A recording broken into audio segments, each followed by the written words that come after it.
Olá, bom dia a todos e todas que nos assistem nesta manhã de domingo. É um prazer estar com você nesta oportunidade, começando um novo mês, começando uma nova jornada de vida.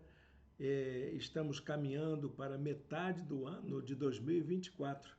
Você que nos assiste agora ao vivo entende muito bem o que nós estamos passando neste momento. E você que nos assiste em outro horário, em outra época, vai entender também porque a mensagem da palavra de Deus é atemporal. Ela nos alcança em nossas necessidades, em nossa realidade.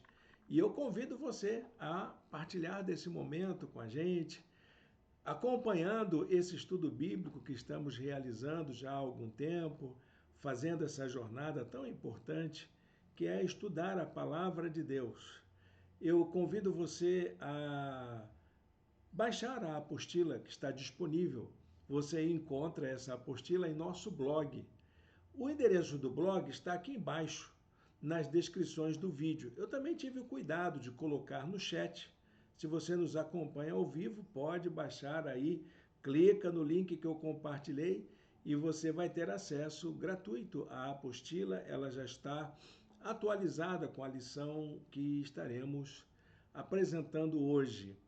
Você sabe que a nossa apostila ela é construída ao longo do tempo. Eu sempre faço uma revisão, é um material em PDF. E depois, quando terminamos a jornada, ela fica disponível para quem quiser. Você pode baixar, você pode imprimir, você pode compartilhar com os seus amigos, seus irmãos em Cristo, com seus familiares, enfim, ela existe para abençoar o reino de Deus. Nós estamos estudando o livro do profeta Daniel. E estamos fazendo esta jornada, bem dizer, capítulo por capítulo, unidade por unidade. E estamos abordando sobre esse modo da gente viver a nossa fé em meio a uma cultura que é completamente antagônica à nossa realidade. Parece que temos inimigos na cultura, mas não, é porque somos diferentes mesmo. E é porque também a nossa afirmação de fé, ela acaba de alguma forma confrontando os valores da cultura dominante. Então eu convido você a acompanhar. Se você perdeu as lições anteriores, você pode acessar através da playlist que se encontra em nosso canal do YouTube. Todas as lições, elas ficam gravadas para que você possa acompanhar posteriormente. Você pode passar, inclusive, esta lição no seu grupo de estudo e fazer aí os estudos da Palavra de Deus através, inclusive, com o uso da apostila que está disponível em nosso blog. Então, para não termos mais demora, nós vamos colocar aqui a, a lição de hoje. Como nós preparamos a lição de hoje, a apresentação, o texto, para que você também possa acompanhar de uma maneira visual aí no seu estudo, nesta manhã de domingo, neste momento em que estamos juntos estudando a palavra de Deus. Estudos no profeta Daniel. Como viver a nossa fé em meio a uma cultura hostil, a uma cultura que se opõe à nossa maneira de pensar. Essa lição de hoje já é a de número 9. Nós já estamos caminhando aí para um final. Todo o conjunto de lições que preparamos forma aí um total de 12 lições. Então, eu gostaria que você pudesse estar atento. Já começamos a entrar na parte das profecias. E aqui, então, mais acentuadamente, vamos falar muito sobre a questão da escatologia, da visão apocalíptica, que já começa aí a caracterizar a atuação do profeta Daniel. Daniel é considerado um dos escritores da apocalíptica do Antigo Testamento. E nós vamos ver como que isso se dá. Para aquecer a nossa meditação nesta manhã, eu quero compartilhar com você o texto de Daniel, capítulo 8, versículo 19, que diz assim: E disse: Vou contar-lhe o que acontecerá depois do tempo da ira, pois a visão se refere ao tempo do fim. A expressão tempo do fim já é a ideia da escatologia. A escatologia é o estudo do tempo do fim. Escatom é o final. E logia é estudo. Então, estamos tratando do estudo do tempo do fim. Esse capítulo 8 corresponde à segunda visão de Daniel que estamos registrando já nessa parte do livro. E estamos enfatizando essa intimidade com Deus que Daniel possuía. Um detalhe muito importante para você e para mim. Muitas vezes temos dúvida de qual é a vontade de Deus para a nossa vida. Você tem essa dúvida? Pois essa aula de hoje vai demonstrar para a gente que Deus compartilha com os seus fiéis seus segredos, seus planos. É possível você conhecer a vontade de Deus? Acredito que sim, senão eu não estaria aqui. Mas para que você conheça a vontade de Deus, você precisa ter, em primeiro lugar, intimidade com Deus. Acho que até podemos dizer assim: a primeira vontade de Deus é que você o busque e tenha intimidade com Ele. E aí, então, Deus descortina para você, ao longo dessa relação, ao longo dessa intimidade, dessa conversa próxima, ao pé do ouvido, Deus vai mostrando aquilo que Ele intenciona fazer, inclusive a partir da sua vida. Amém? Então, vamos lá, vamos conhecer um pouco mais dessa experiência de Daniel. Nossa lição de hoje vai estar baseada no capítulo 8. Vamos começar no versículo 1 e vamos até o versículo 27. Então, todo o capítulo 8 será analisado nesta aula de hoje. Para começarmos a falar sobre esse conteúdo, precisamos lembrar que o capítulo 8 tem o registro da segunda visão de Daniel. E essa segunda visão envolve aí um aspecto histórico que pode ser constatado, pode ser verificado na história geral, na história da época.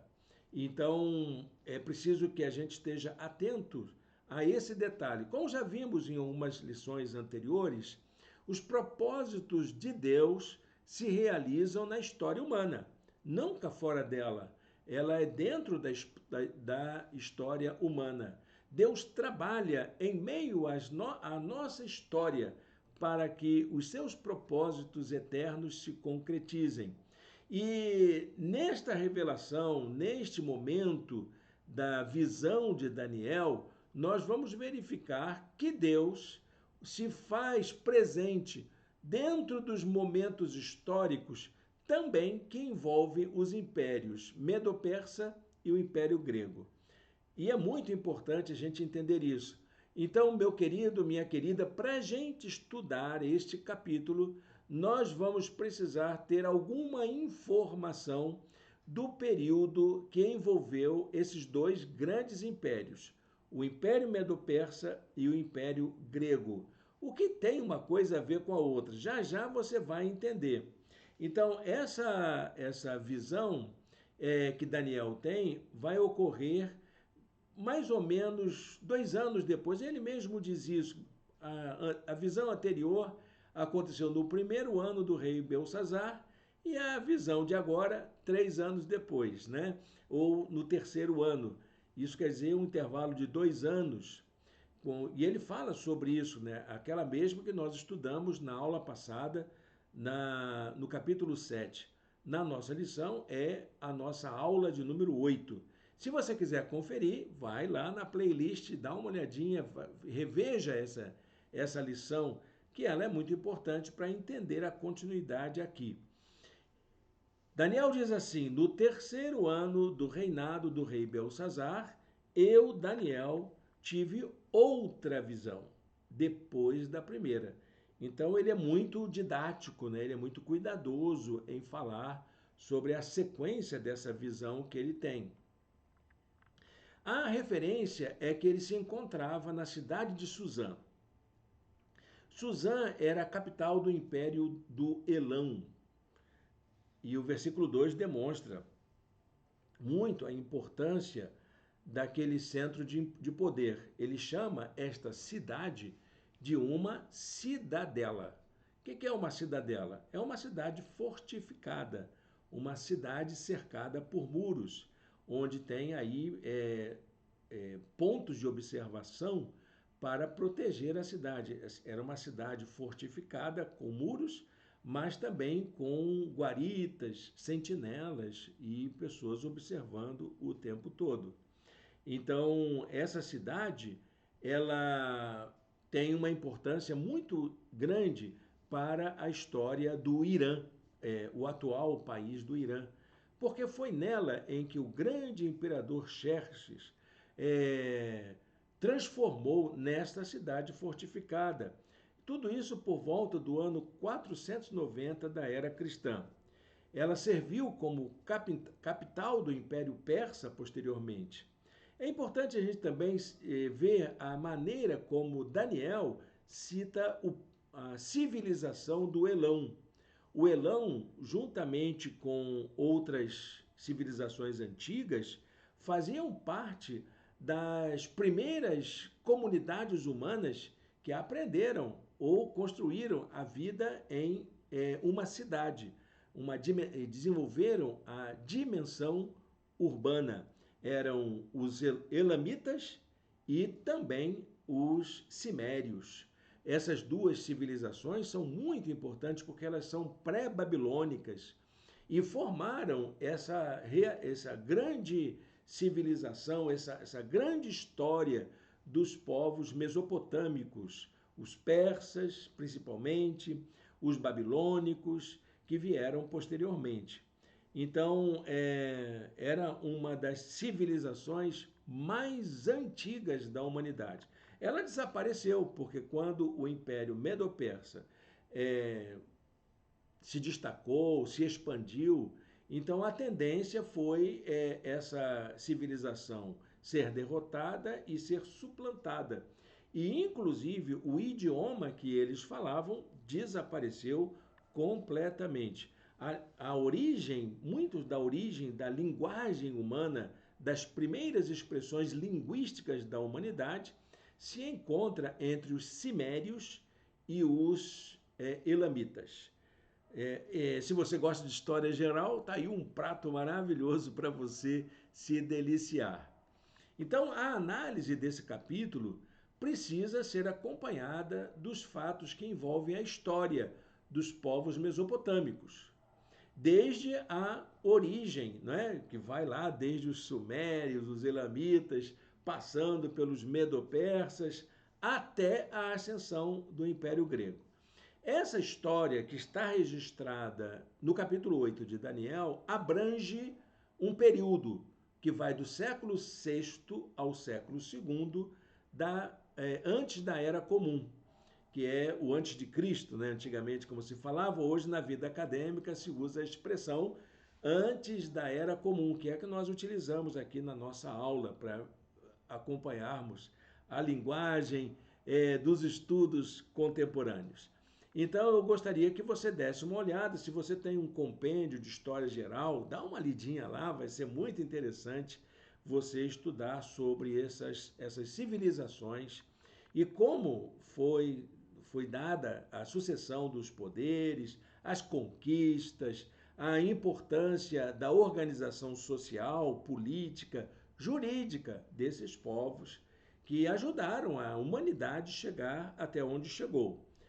Isso tudo ajudou a humanidade a se tornar como nós a conhecemos nos dias atuais. E também tem essa importância para o texto bíblico, porque relaciona essa atuação do povo judeu nos preparativos para a chegada do tempo do cristianismo, porque foi assim que as coisas foram acontecendo antes do nascimento de Jesus. Então, essa visão de Daniel, ela vai ser construída a partir de metáforas, como vimos na lição passada. E nessa segunda visão, então, nós encontramos as seguintes metáforas. Primeira, a metáfora do carneiro com 2 chifres. Você encontra em Daniel, capítulo 8, verso 3, e, por favor, compare com Daniel, capítulo 8, verso 20. Então, há ali a descrição de um carneiro com 2 chifres, que se refere ao Império Medo-Persa. Essa explicação está muito clara. Os chifres, de um modo geral, geralmente na literatura antiga, representavam poderes, formas de poder ou governos. A capacidade de poder. Lembra aí da palavra pecúnia? Pecúnia, que é poder pecuniário, né? A capacidade pecuniária. Pecúnia lembra riqueza, lembra dinheiro, lembra poder. E pecúnia é uma palavra latina que quer dizer chifre. Então, é a partir desse poder pecuniário, dessa riqueza dos povos que chamar a atenção. E esses chifres do cordeiro, do carneiro, né, representam os governos que atuaram entre os medo-persas, como é o caso de Ciro e Dario. Aí nós não vamos entrar na descrição desses governos, mas eles são muito importantes para a história bíblica, porque eles vão ser mencionados nos livros de Ester e Neemias. Eu não vou entrar nesse detalhe aqui, mas eu convido você a dar uma olhadinha nesses 2 livros da Bíblia e entender um pouco o papel desses 2 grandes imperadores dos medo-persas. No texto da Bíblia diz assim: olhei para cima e diante de mim, junto ao canal, estava um carneiro. Seus 2 chifres eram compridos, um mais que o outro, mas o mais comprido cresceu depois do outro. O carneiro de 2 chifres que você viu representa os reis da Média e da Pérsia. Então, esses 2 reis, muito importantes para a história. Talvez eu tivesse que citar ao contrário. Dario era mais do lado dos medos e Ciro mais do lado dos persas. No fim, todo mundo era um pouquinho parente, conhecido, eram povos muito próximos, né, que dominaram aquela região que hoje corresponde ao Irã. Muito bem, gente. A segunda metáfora é a metáfora do bode. Então, você tem a primeira, do carneiro, com 2 chifres, e tem o bode com o chifre enorme. E é interessante que esse bode do chifre enorme vem do ocidente, vem do leste. Está lá no Daniel capítulo 8, verso 5, e deve ser comparado com Daniel capítulo 8, verso 21. Esse bode peludo, com um chifre, representa o Império Grego. O chifre enorme representa o imperador Alexandre o Grande. Aqui o nome dele não vai aparecer, mas porque nós conhecemos a história dos gregos, sabemos que Alexandre o Grande expandiu rapidamente, de uma forma muito veloz. Em cerca de 6 anos, ele deslocou suas tropas desde a Grécia até a região dos Medo-Persas para poder conquistar. Então, esse grande poder era correspondente à capacidade de ação de Alexandre o Grande. Diz o texto assim: enquanto eu estava considerando isso, de repente um bode com um chifre enorme entre os olhos veio do oeste, percorrendo toda a extensão da terra sem encostar no chão. O bode peludo é o rei da Grécia, e o grande chifre entre os seus olhos é o primeiro rei. E era Alexandre o Grande. Ele se auto-intitulou governante de toda a Grécia. Ele era um homem de tamanha capacidade de liderança, organizou um grande exército e saiu conquistando tudo até a região da Mesopotâmia. Foi realmente um líder extraordinário que marcou muito a história do Ocidente, como também marcou a história do Oriente, quando alcança também a região dos judeus, e nós vamos ver daqui a pouco sobre isso. Então, há uma outra metáfora, a metáfora dos 4 chifres. Aquele chifre enorme do bode peludo, ele cai, né? E no lugar dele nascem 4 chifres. Os 4 chifres que nasceram no bode. Está Daniel capítulo 8, verso 8, comparado com Daniel 8, 22. Refere-se, então, ao fim do governo de Alexandre o Grande. Como não tinha descendentes, o império, quando Alexandre morreu, e ele não morreu na guerra, ele morreu de doença. Morreu relativamente novo, no auge da sua pujança, na sua capacidade de guerreiro. Alexandre, então, sucumbiu à sua enfermidade. Então, o seu império foi dividido entre 4 grandes generais, os generais da sua maior confiança. E ele não tinha filhos, então o império foi dividido entre esses grandes generais. 2 são muito importantes. O primeiro de importância é o que governou na área do Egito, que era o Ptolomeu. Ele não escrevia aqui na nossa lição, mas é importante saber isso. O Ptolomeu é muito importante, porque depois ele vai vencer o outro império que ficou na região da Mesopotâmia, da Síria e de Israel. Ficou alguém lá, que era o Seleuco. O Seleuco deu origem aos Seleucidas.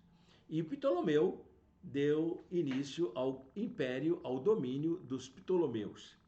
Quem conhece a história do período interbíblico, a história bíblica e a preparação para a chegada de Jesus, vai encontrar sentido nessas histórias. Isso aí está em torno do século III, século II da era cristã.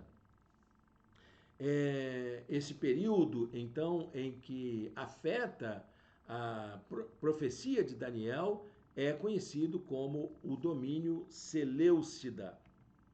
Veja como está registrado no livro de Daniel. O bode tornou-se muito grande, mas no auge da sua força, o seu grande chifre foi quebrado, e em seu lugar cresceram 4 chifres enormes na direção dos 4 ventos da terra. Então, abrangia todo o mundo conhecido daquela época, o domínio grego. Norte, sul, leste, oeste. Assim, desse jeito, nessa divisão, tá bom? Os 4 chifres que tomaram o lugar do chifre maior, que foi quebrado, são 4 reinos que surgirão da nação daquele grande rei, mas não terão o mesmo poder. Então, é a divisão do Império Grego nos 4 generais, que terão grande força, mas não serão como o Alexandre o Grande, que dominou quase que sozinho, né? Era o domínio helênico.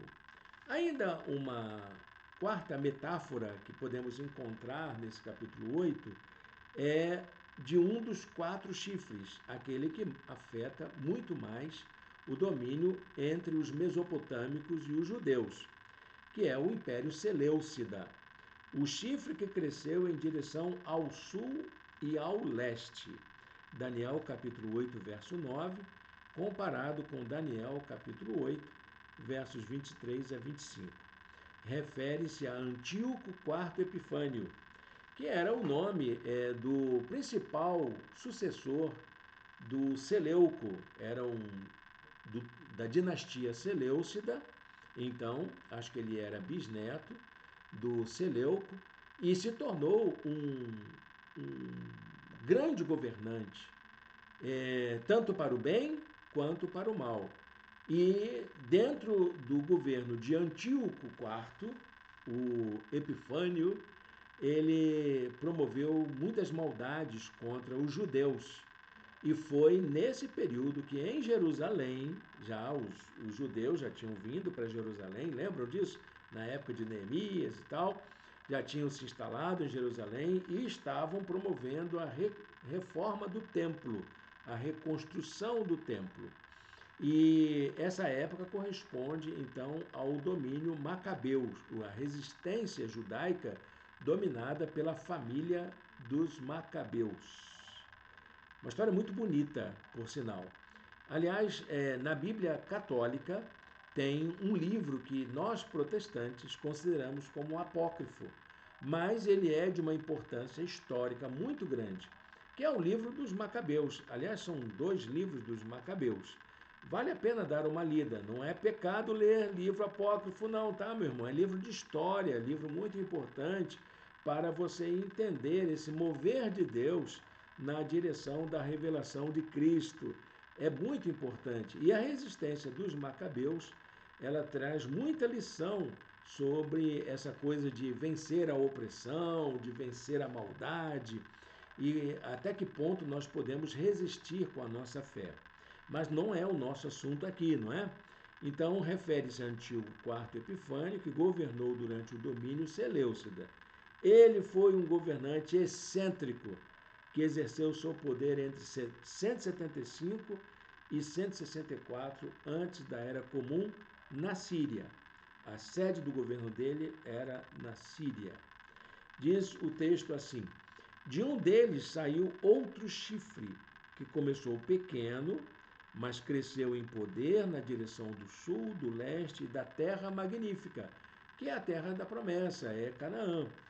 No final do reino deles, quando a rebelião dos ímpios tiver chegado ao máximo, surgirá um rei de duro semblante, mestre em astúcias. Esse é o Antíoco IV. Por isso que ele é chamado de Epifânio. Epifânio é uma palavra de origem grega, que quer dizer aparência. Epifania quer dizer aquele surgimento cheio de honra, cheio de glória, cheio de pompa e cheio de circunstâncias também, não é? Com o sentido de ser parecido com um Deus. Antíoco IV tinha essa coisa de ser o destaque, de chamar a atenção sobre si. E ele tinha muitos inimigos. Então ele deu a si mesmo o nome de Epifânio, porque ele era o cara que se aparecia, ele se mostrava, né? Ele gostava das pompas e circunstâncias.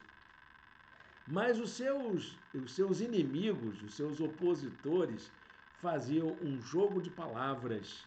Chamavam a ele de Epimanes, não Epifânio, mas Epimanes, que quer dizer o louco, porque as suas excentricidades eram um pouquinho exageradas, demasiadamente exageradas. Ele mandou profanar o templo dos judeus quando estava em plena reforma.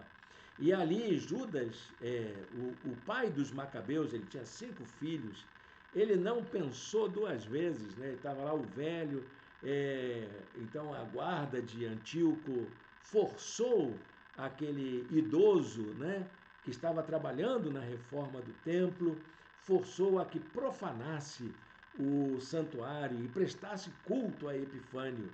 E o velho Macabeu não pensou 2 vezes, pegou a marreta e mandou em cima no rosto do general e matou o camarada. E ali começou a grande rebelião dos Macabeus e fez com que, então, houvesse um período de autonomia entre os judeus, isso no século II antes de Cristo. Veja como é que é importante esse período da história, não é? O período dos Macabeus é um período muito importante porque é um período de resistência. E é quando se faz a reforma do templo, quando se completa a reforma do templo. Então a visão de Daniel, ela tem uma dupla aplicação. Primeiro, ela remete ao futuro próximo. Vai acontecer. As datas são exatas, viu, Daniel?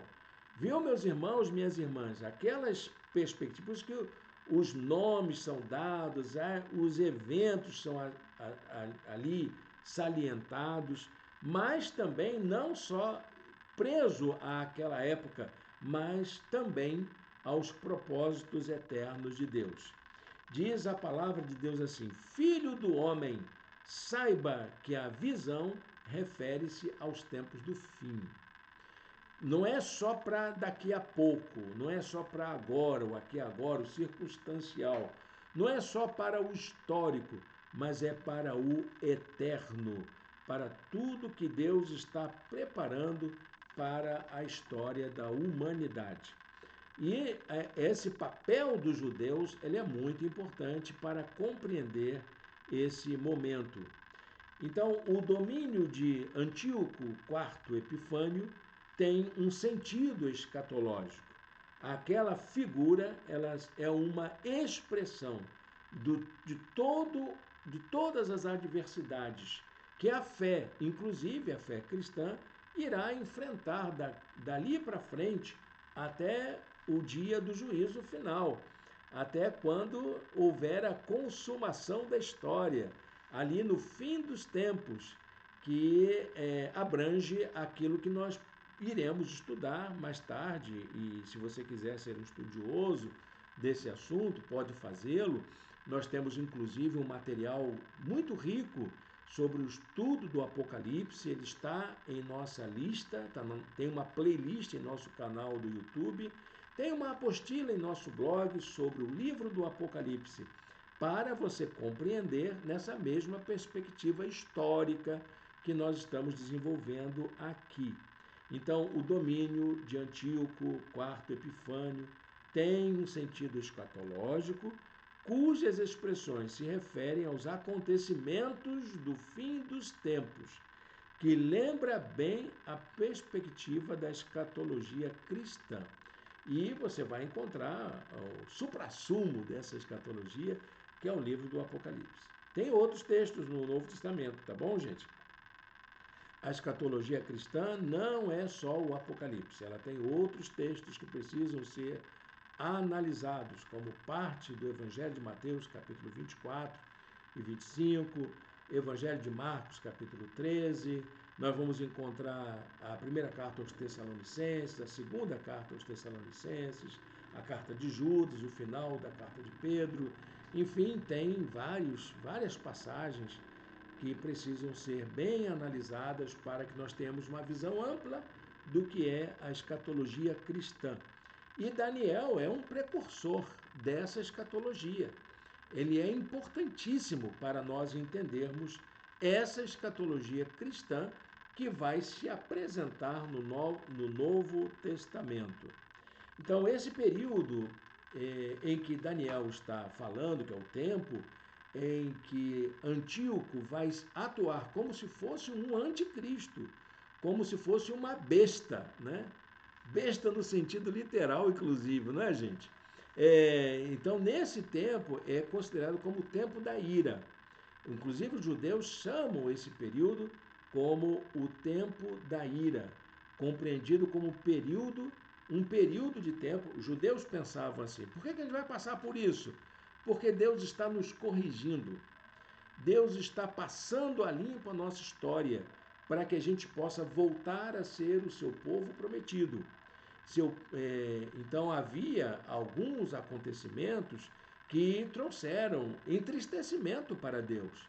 E vários profetas anunciaram isso. Isaías, Ezequiel, Jeremias, principalmente, fala muito sobre isso. Aliás, se você quiser estudar um pouquinho sobre o livro do profeta Jeremias, olha só a nossa propaganda. Temos também um estudo na nossa playlist.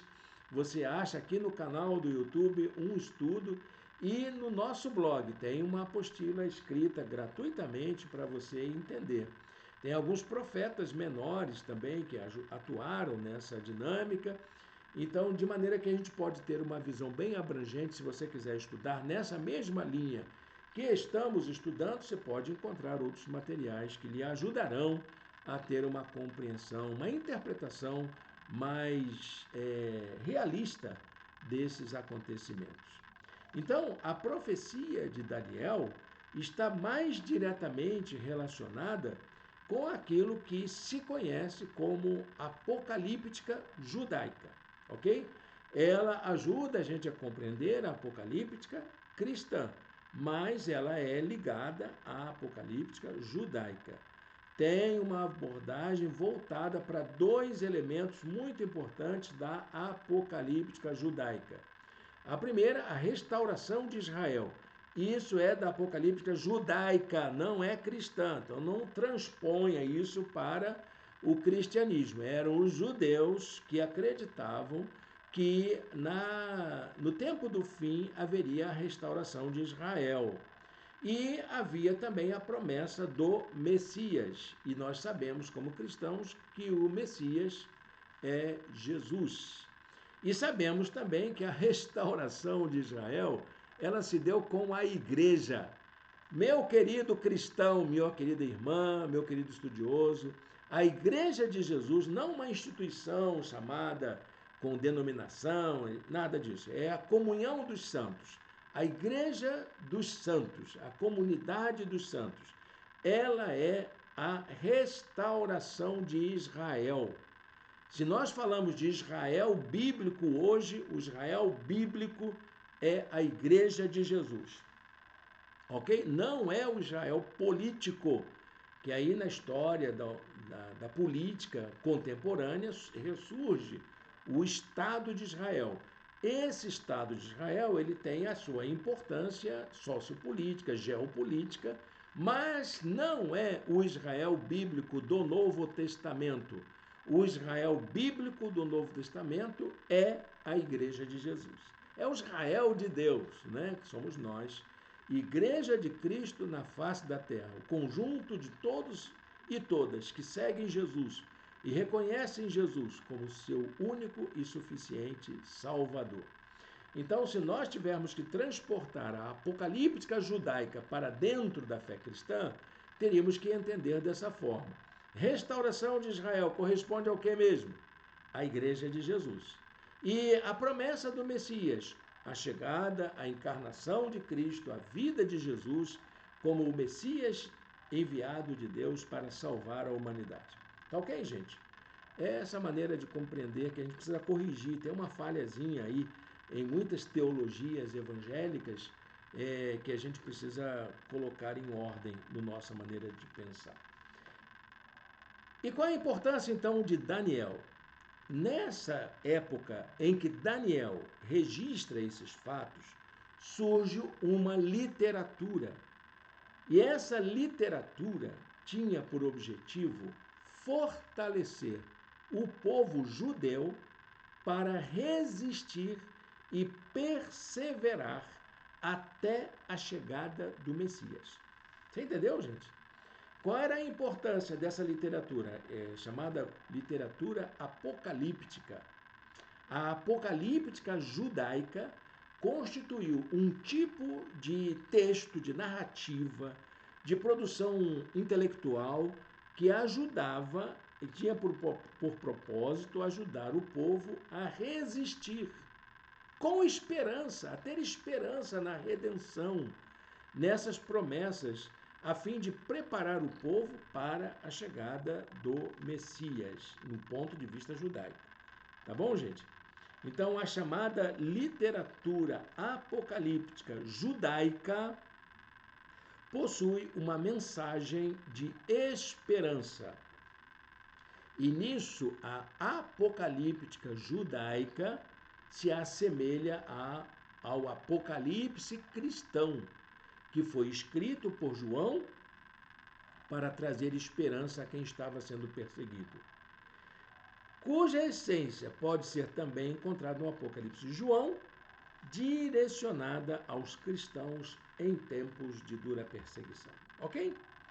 Acho que isso ajuda a gente a entender um pouco. Se você tiver dúvida, pode colocar aí um comentário, pedir alguma orientação a mais, eu posso fornecer para você.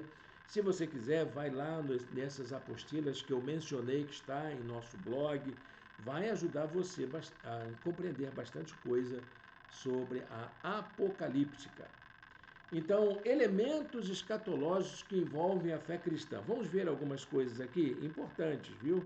Primeiro, havia uma ameaça aos propósitos divinos naquela época, como também vamos encontrar na fé cristã. Daniel 8,10 diz que cresceu até alcançar o exército dos céus e atirou na terra alguns componentes do exército das estrelas e os pisoteou. Então, essa relação, né, de que as ações do tempo da ira entre os judeus têm a ver com esse propósito eterno de Deus. Segundo, o desafio ao Messias, o Messias prometido, porque ele se concretizou na pessoa de Jesus. Mas os judeus ainda não tinham essa noção naquela época. Tanto cresceu que chegou a desafiar o príncipe do exército, suprimiu o sacrifício diário oferecido ao príncipe, e o local do santuário foi destruído. A ação dos Seleucidas, de Antíoco Epifânio, foi tão trágica que era quase que impossível prestar o sacrifício da tarde no templo judaico, porque era profanado. Se tornou imundo o lugar por causa da profanação dos gregos sobre o império ou sobre o templo. E em terceiro lugar, a destruição da adoração. Por causa da rebelião, o exército dos santos e o sacrifício diário foram dados ao chifre. Ele tinha êxito em tudo que fazia e a verdade foi lançada por terra. Ou seja, Antíoco Epifânio, ele tinha essa ousadia de destruir a adoração ao Deus vivo e fazer com que as pessoas o adorassem. E ele fazia isso com o quê?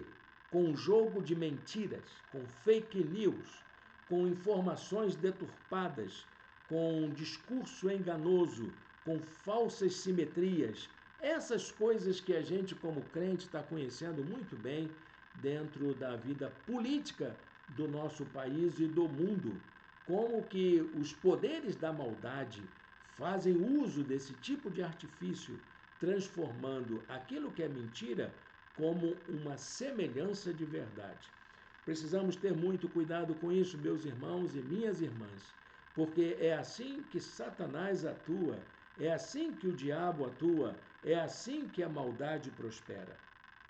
Então, o período em que esses fatos aconteceram era real, eram períodos históricos concretos, mas, ao mesmo tempo, remetia a um conteúdo simbólico sobre o futuro da humanidade, principalmente a revelação de Deus em Cristo, pois refere-se ao futuro distante, diz Daniel, no capítulo 8, verso 26.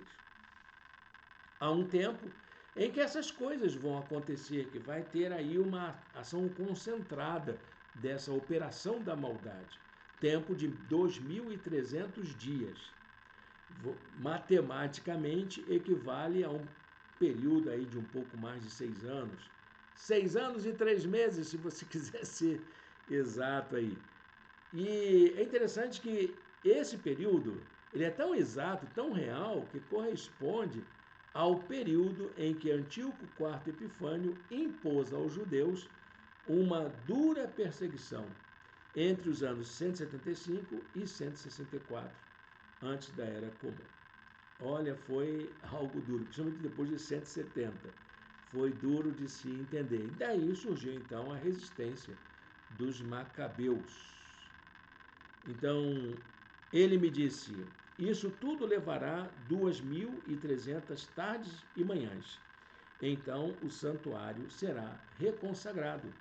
Porque no final desse tempo, principalmente no ano 164, os macabeus conseguiram concluir a reforma do templo, restaurar o templo.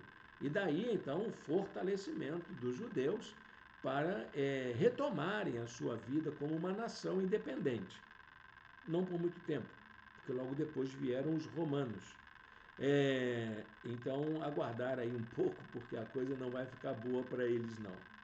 Então, a visão de Daniel ofereceu uma breve síntese da história que corresponde ao reinado de Antíoco IV, que tanto serviu para a expansão do domínio helênico aí são os gregos, né, na região, mas que foi marcado por muita crueldade contra os judeus e também motivo de resistência.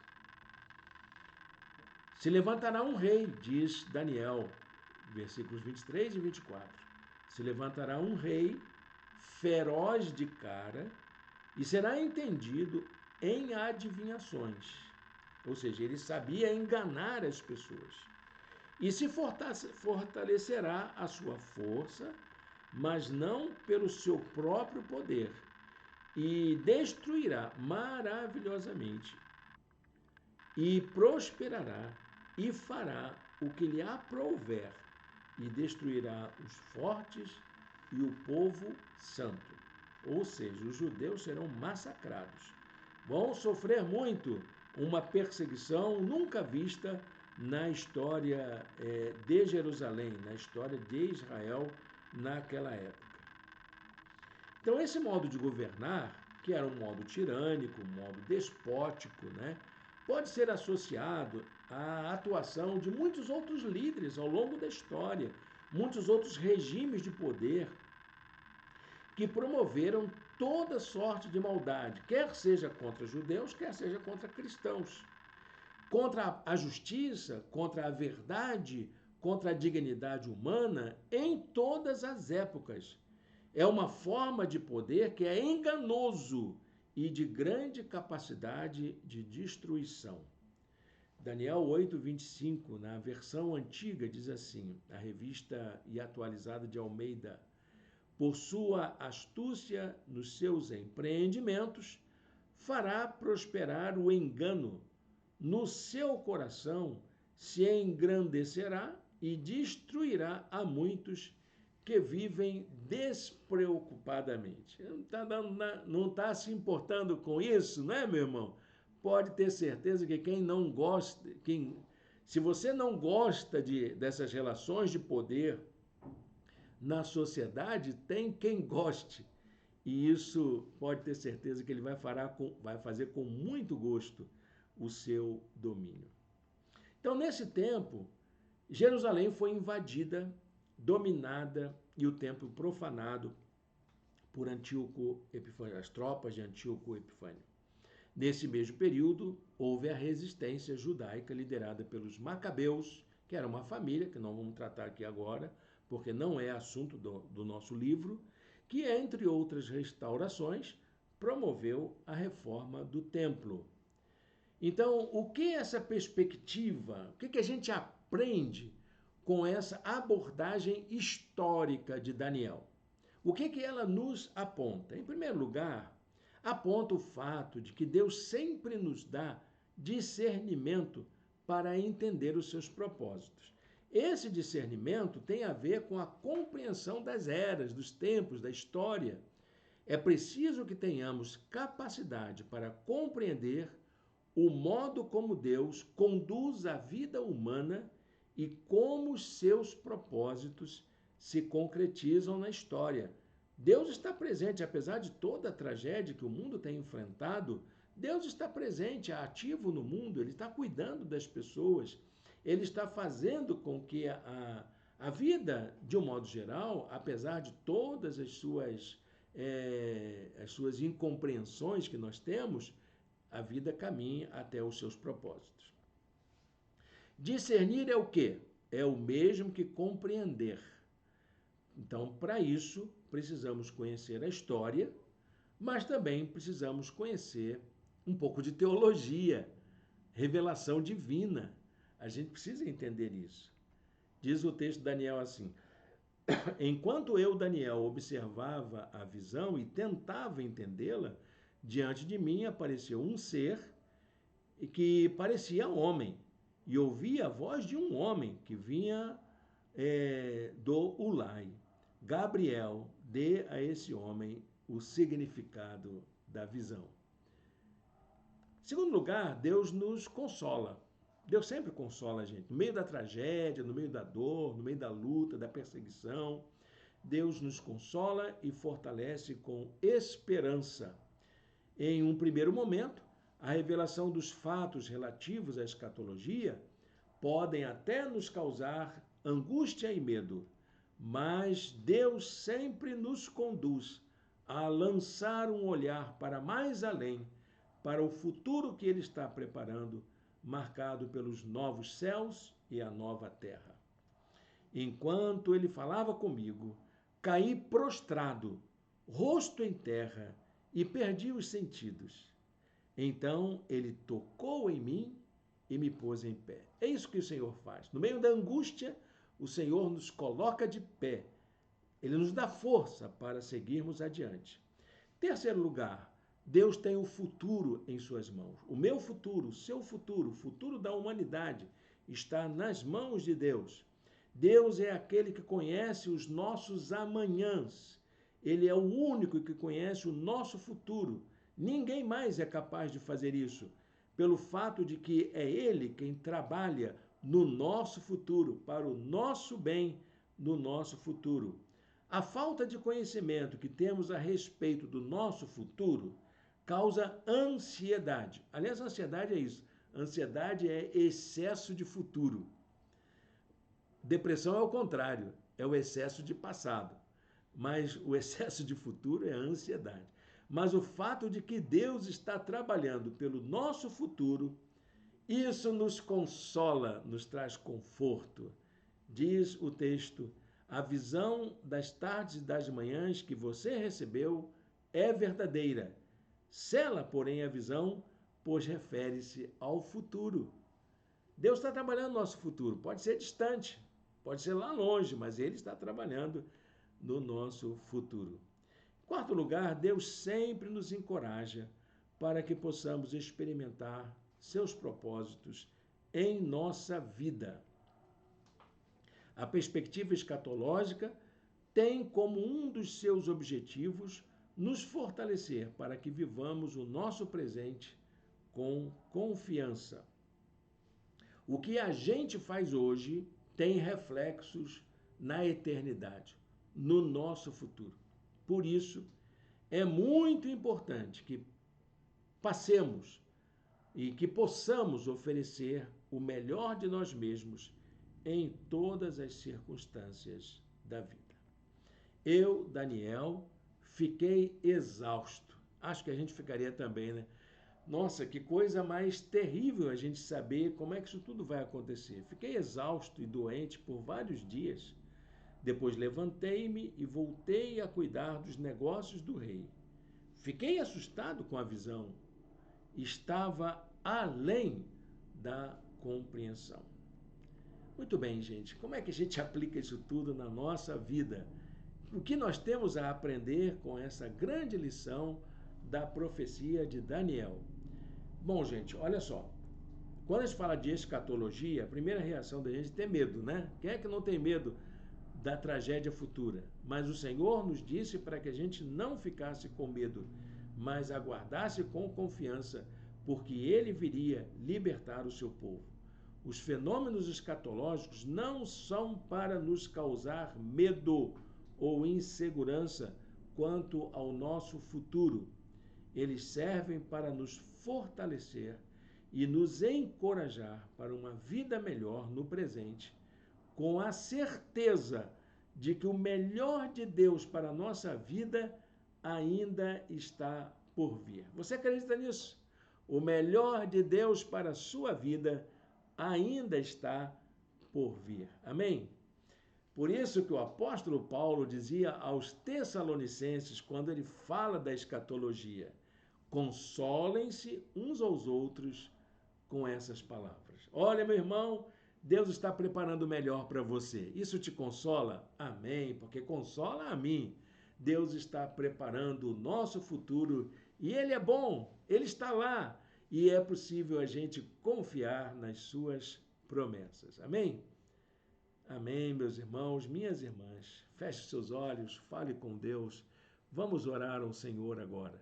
Senhor Deus, eterno Pai, muito obrigado por esta lição nesta manhã e sabermos que o Senhor tem trabalhado pelo nosso futuro, pelo futuro da humanidade, que o nosso futuro está em tuas mãos e o melhor do Senhor tem para nós e ainda está por vir.